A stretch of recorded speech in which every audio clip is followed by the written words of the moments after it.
আসসালামু আলাইকুম সবাইকে। বাংলা বছরের ১ম দিন কার কেমন কাটলো জানি না। আমার ভালোই কেটেছে। আমি বাসাতেই ছিলাম সারাদিন। ভর্তা ভাতের আয়োজন করেছি। সরি, ভর্তা ভাত না আসলে, পান্তা, ভর্তা এসবের আয়োজন করেছিলাম। জ্ঞান হবার পর থেকেই বাংলা নববর্ষটাকে অনেক বেশি ধুমধাম করে পালন করা হয়, এটাই জেনে এসেছি। আর যেহেতু গানের মানুষ ছিলাম, তো গান বাজনা নিয়েই কোনো না কোনো প্ল্যান থাকতো, প্রোগ্রাম থাকতো এবং সেরকম কোনো প্রতিষ্ঠানের সাথেই সবসময় সংযুক্ত থাকা হয়েছে এরকম দিনে। তো এখন তো আর সেটার কোনো সুযোগ নাই। গত বছর এবং এই বছর, গত বছরই ১ম আমি সবকিছু বাদ দিয়ে দিয়েছি। তো এখন আর ওরকম ভিড়ভাট্টার মধ্যে যেতেও ভালো লাগে না খুব একটা। তার থেকেও বড় কথা, বাঁকা কথা শুনতে ভাই একেবারেই ভালো লাগে না। আমি আমার মতো আমার ধর্ম পালন করছি। আমি কি পড়বো, কি করব, এটা তো একান্তই আমার ব্যক্তিগত ব্যাপার, তাই না? তো এটা নিয়ে যখন মানুষের কথা বলে বা খোঁচা দেয়, এটা আসলে খারাপই লাগে। যদিও আমি এসবকে পাত্তা দেই না। তারপরেও মানুষ তো খারাপ তো লাগেই। আমার মতে যেকোনো সংস্কৃতির অংশ যেটা আমাদের, যতটুকু আমরা পালন করি, যতক্ষণ পর্যন্ত আমার ধর্মের সাথে সাংঘর্ষিক কিছু হচ্ছে না, ততক্ষণ পর্যন্তই সেটা সুন্দর এবং সেভাবেই পালন করা উচিত। সেটা মাথায় রেখেই পালন করা উচিত আমরা যারা ধর্মভীরু আছি। আর যারা ধর্মভীরু না তাদের কথা তো ভিন্ন। আমার আশেপাশের বেশিরভাগ মানুষই মনে করে আমি গান ছেড়ে দিয়ে আমি পর্দা করার কারণে হয়তো আমি সবকিছু থেকে নিজেকে গুটিয়ে নিয়েছি। কিন্তু আমার কাছে ব্যাপারটা আসলে একেবারেই এরকম না। আমার তো মনে হয় আমি আরো অনেক বেশি অ্যাক্টিভ হয়েছি। আমি সবকিছুই করছি। কোনো কিছুই চেঞ্জ হয়নি। শুধু এতটুকুই যে আমি আগে হিজাব পড়তাম না, এখন আমি হিজাব পড়ি, পর্দা করি। আর গান করতাম আগে, এখন করি না। That's it. তাছাড়া আমি সবই করছি। আমি যেমন করে যেভাবে যা করা উচিত আমি তো সবই করছি। আমি কোনো তফাৎ দেখতে পাচ্ছি না। কিন্তু আমাকে যারা দেখছে তারা আমাকে অনেকেই আসলে বাঁকা চোখে দেখে। তো এটা আসলে আমার দুঃখ হয় তাদের জন্য। কারণ তারা নিজেদেরকে তো মুসলমান বলেই জানে জন্মগতভাবে। তো যখন একজন মুসলমান হয়ে আরেকজন মুসলমান যখন ধর্মটাকে সুন্দরভাবে পালন করবার চেষ্টা করছে, তখন আপনি তাকে বুলিং করছেন, তখন আপনি তাকে নিয়ে পিছনে গসিপ করছেন বা গীবত করছেন।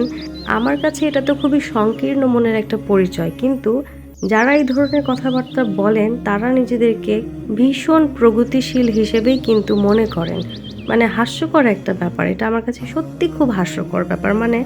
আপনি যখন নিজে নিজের ইচ্ছে মতো যা কিছু করছেন বা যা পড়ছেন সেটাকে সঠিক মনে করছেন বা এটা আপনার ব্যক্তি স্বাধীনতা মনে করেন।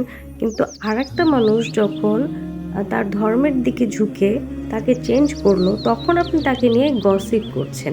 তো এটা কোনোভাবেই আসলে সভ্য মানুষের আচরণ হইতে পারে না। আমার কাছে মনে হয় এটা কখনোই একটা সভ্য আচরণ হতে পারে না। তো এটা তো আসলে একেবারে হিপোক্রিট আসলে যারা, তারাই এই ধরনের কাজ করে এবং এই ধরনের মানুষ যে এত বেশি, আমার এই পরিবর্তন না হলে হয়তো আমার এতটাও দেখার সুযোগ হতো না। আমি এই সবকিছুই আমার খুবই পজিটিভভাবে নিতে ভালো লাগে। কারণ আমাদের জীবনে যাই ঘটে, যাই হচ্ছে এবং যা হবে, সবকিছুর পেছনেই কোনো না কোনো কারণ থাকে। অকারণে কোনো কিছু হয় না এবং যা হয় ভালোর জন্যে হয়, এটা আমি বিশ্বাস করি।